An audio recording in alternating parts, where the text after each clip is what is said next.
Ishte viti 1995.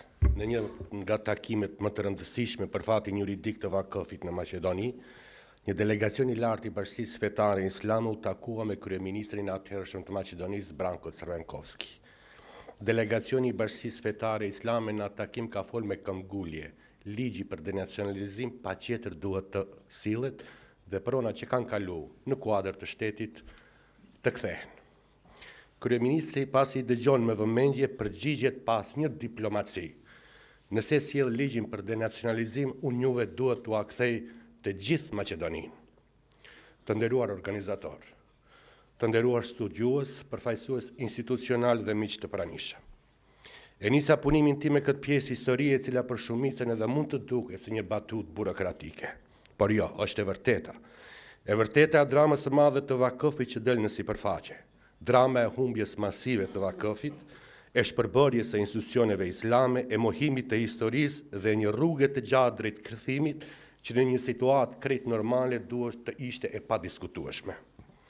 Kjo deklaratë e një kryeministri në anën tjetër sjell pranimin më të pastër politik se vakëfi kishte pasuar një dëmtim të përmasave të jashtëzakonshme, por njëkohësisht dha sinjalin se edhe rikthimi i tij do të përballej me sfida që nuk do të ishin thjesht formale, por strukturore.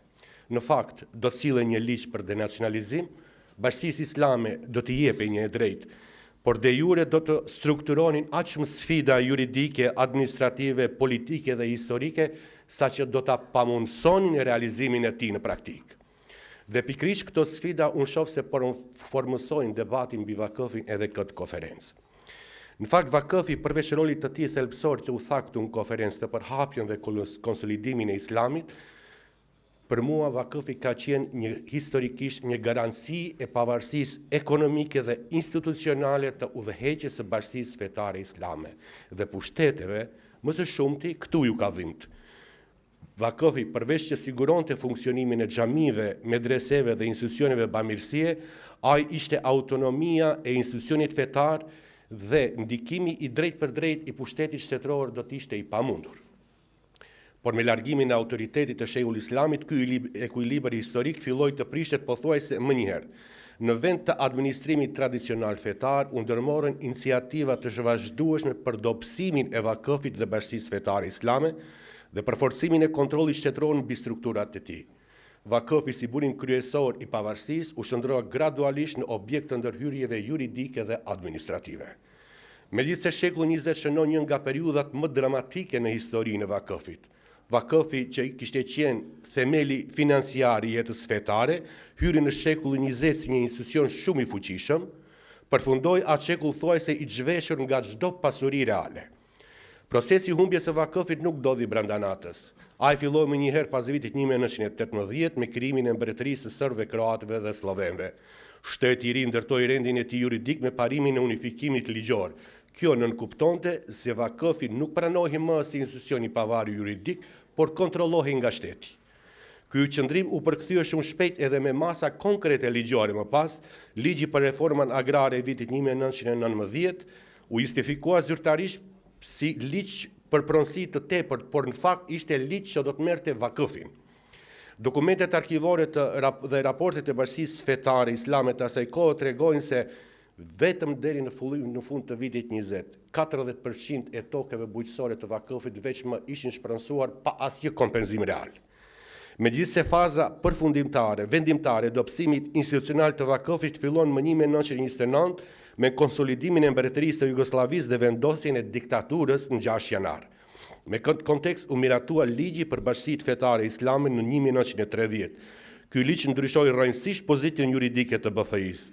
Për herë të parë ajo vu drejt për drejt në mbikëqyrjen e Ministrisë të Drejtësisë, ndërsa administratimi i vakëfit pushoi se qeni kompetencë ekskluzivisht fetare, ku emërtimet, vendimet financiare dhe shfrytëzimi i pronave kërkonin miratim shtetëror. Duke mos qenë të kënaqur më kat, vazhdojnë ligjin dhe sjellin ligj të ri 1930-31, ku edhe atë pak autonomi që ja lan vakëfit i ja morën. Çdo shitje qira apo investim duhet të miratojë nga organet shtetërore. Si pasojë, sipas të dhënave të brendshme të BFI-s, deri në fund të vitit 30-ta, 50% e fitimit të vakëfit ishte zvogëluar. Vakëfi vazhdonte të ekzistonte juridikisht, por ishte shndërruar si një institucion i paralizuar ekonomisht, pa aftësi reale për vetmbajtje. Goditja e vakëfit erdhi pas vitit 1945, me vendosjen e sistemit komunist. Ndryshe nga periudhat e mëhershme ku synimi ishte kontroll dhe dobësim gradual, politika e regjimit të ri komunist ishte shpronësim total. Ligji për konfiskimin e pasurisë së vitit 1945, ligji i dytë për reformën agrare dhe kolonizimin, ligji për nacionalizimin e vitit 1946-48, ligji për nacionalizimin e enkës të objekteve afariste, krijuan bazën juridike për marrjen masive të pronave të vakëfit.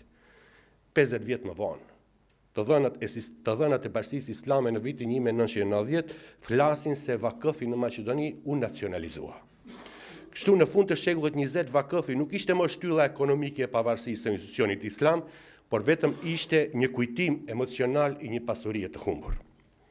Pas pavarësisë, Bashkia Fetare e Islamit e Maqedonisë ishte ndër institucionet e para që artikuloi publikisht dhe institucionalisht kërkesën për drejtësi historike, duke iniciuar kërkesën e sjelljes së ligjit për denacionalizim.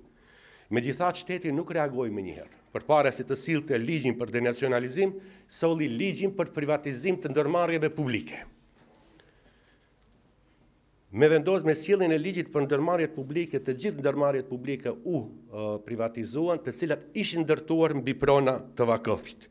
Dhe ligji për denacionalizim u soll se nuk mund të kthehen pronat të cilat kanë kaluar në persona fizik.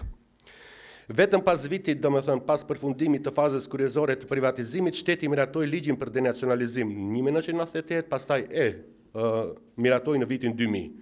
Ky ligj, në vend që të ofronte një mekanizëm real për korrigjimin e padrejtësive historike, përbante kufizime thelbësore që preknin drejt vakëfin. Shembull konkret ishin ndërmarrjet publike të cilat më nuk mund të denacionalizoheshin, si pronat e Teteksit, Alkaloidit, Shikellakut, Monopolit, Skopska Pivarës dhe shumë të tjera, të cilat kanë me qindra mijëra metër katror. Po ashtu ligji i denacionalizimit parashikonte se nuk mund të ktheheshin edhe pronat të cilat ishin ndërtuar institucione publike. Edhe në këtë mënyrë, Maqedonia është, domethënë, një ndër vendet që qëndron mbi vakëfin. Unë do të flas vetëm shembullin e Shkupit. Në kuadër qytetit të Shkupit, institucionet shtetërore që janë ndërtuar në vakëf janë në Universiteti Kirili Metodi, shkollat Defejus, Liria, Bratstvo, Edinstvo, Qerdja Fidani, Biblioteka Kombëtare, Opera dhe Baleti, Banka Popullore, Televizioni Maqedonisë, Akademia Shtetërore, Arkivi i Shtetit, Dhoma Ekonomike, Stacioni Hekurudhori edhe i riu edhe i vjetri, Kryqi i Kuq, Ministria e Drejtësisë, Ministria e Punëve të Brendshme, Fakulteti i Ndërtimtarisë. Të gjithë këto institucione publike të cilat tani nuk mund të kthehen janë ndërtuar mbi vakëf. Pastaj ligji për denacionalizim solli edhe të dytën, domethënë atë se nuk kompenzimin real. Megjithëse ligji për denacionalizim u miratua, Bashkia Islame u përball pastaj me një sfidë të jashtëzakonshme, duhet të përgatiste dokumentacionin historik me të cilët do të dëshmonte se këto prona kanë qenë vakëf. Arkivat e Bashkisë Fetare Islame ishin konfiskuar 2 herë gjatë sistemit komunist, një në vitin 50 edhe një në vitet 70.